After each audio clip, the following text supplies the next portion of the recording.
All right, so this is a tutorial that's a short summary of the demonstrations that we saw in class and we'll see in the next class on the connection between electricity and magnetism. So I'm going to summarize the key points. You will have to be responsible for all the details that are found on this sheet, but if you have any questions, don't hesitate to ask. Okay, so this is called electromagnetism, and it's ultimately due, and this is the most important point, this first statement. And the name kind of applies it to moving charges. Okay, so anytime you take a charged object, so let's do a little simple example. I've got a positive charge. If it's just sitting there, it's only an electric field.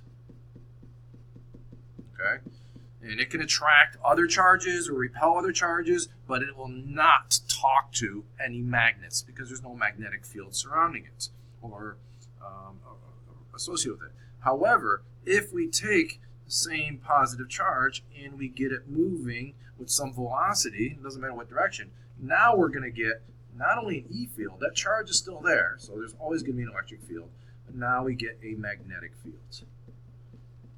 Okay, we don't have to worry about the direction of the magnetic field of charge. That's a little above the level of this course. But understand that if you have a moving charge, it has to have a magnetic field. And so you got to know what type of particles have charges. We've learned that before. Protons, electrons, even certain quarks, or actually all quarks, but not, for example, a neutron. Neutron has no charge, so if it's moving, there's not going to be an electric field, there's not going to be any magnetic field. Now, if we want to use let's say we have a wire, right? This represents, let's say, a little piece of wire, and we've got charges in it that are moving this way. We said that that's going to act like a magnet. And if we want to make that magnet stronger, there are three things we can do. Right? The most obvious thing is to increase the current, because the current is really a measure of the amount of charges. The more charges you have moving, the more electric field lines you're going to get with each charge. Okay? But when you have it on a straight wire, the magnetic field is spread out along the length of the wire, so it's weak at any given point. If you want to concentrate that magnetic field, then it makes sense to coil your wire. So if we increase the number of coils or loops, then you can get a fairly strong magnet. Lastly, you can wrap your coils around an iron core. Right? The fancy name is ferromagnetic, okay, but iron core is good enough for now. So understand those three attributes to making an electromagnet, but the most important of all those three is the current part. Without the current, the others don't matter. You take away coils, you take away iron core, you're still going to have a magnetic field. You take away current, no magnetic field. All right, now, it's not the wire that matters, it's the moving charges. Okay, so when we have a current carrying wire or a charged particle without the wire, if it cuts across a magnetic field, then a sideways force will act on the wire. Okay, so I'm just going to draw a little picture for you. You don't have to write this down, but let's see if this makes any sense at all. So let's say I've got a wire and I've got current that's moving to the right. And then let's say I have a magnetic field. I'm going to represent the magnetic field in blue here. And let's say the magnetic field is pointing down. Okay? In other words, I have a north pole here of a magnet and I have a south pole there. If this wire cuts across the magnetic field and the current cuts across it, which is shown here, there's going to be a sideways force to both of those. Now, what direction would be sideways to both of those? Well, if the wire is going to the right and the magnetic field is down, the only direction that's sideways is either into the board or out of the board. Okay? You don't have to know that detail, but understand that would be sideways. If I turn the current around, then it would be in the opposite sideways direction. So if the original situation was coming out of the board, then this new situation would go into the board. However, if we were to have something like this, where, again, we have our magnetic field pointing down, and I place a wire such that the current is going down, this magnetic field, or this current, I, is not cutting across the magnetic field, so there would be zero force in this particular situation. So a very, very important aspect of getting to magnets, or electromagnets, to talk to each other in this situation is that they cross one another. Okay, Now, applications of the sideways force. I showed you a few in class. Perhaps the most important is an electric motor. Okay, you don't have to know the parts of a motor, but what you need to know about it is it converts electrical energy into mechanical energy, motion. Okay, I also showed you a loudspeaker or a plain old speaker. In that case, we convert, again, electricity with the help of magnetism to sound, which is pretty cool. And then lastly, what I haven't showed you yet, we have an old school television tube. Okay, so the basis for all television is using magnetic field to deflect charges, not wires, but charges. Okay, and I'll demonstrate that to you at a later time. All right. So at this point, if we've only gotten as far as the demonstrations of the speaker and such, you can stop here. The rest we will talk about in class, and then we can come back to this tutorial. So I'm now going to discuss the reverse, if you will, of what we saw with electromagnetism, and that's called electromagnetic induction. Okay? And it comes from the idea that if an electric field can produce a magnetic field, which we saw, we just talked about, we can ask, can a magnetic field produce an electric field? Okay, in other words, can we reverse it? So, assuming we've seen the demonstrations, in other words, you haven't just gone ahead from the previous lesson, the answer is no. Okay, we showed in class that if I just place a magnet in the presence of wires, nothing happens in the wires. I got to do something first, and this is the key. Okay, it's this next statement. If the magnetic field is continuously changing,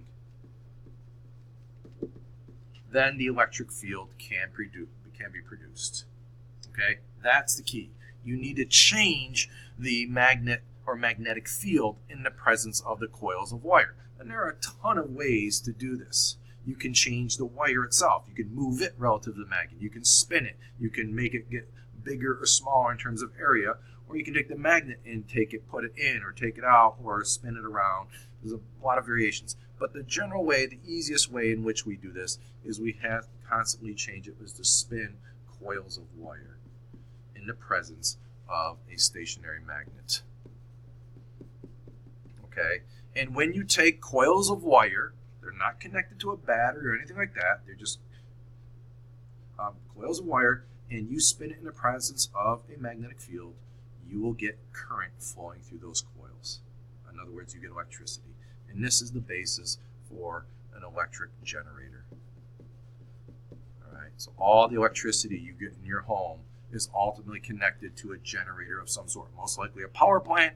If the power goes out, you might have a generator kick on, or you might go out and buy a gas-powered generator, but all they have in common is they use mechanical energy to create electrical energy.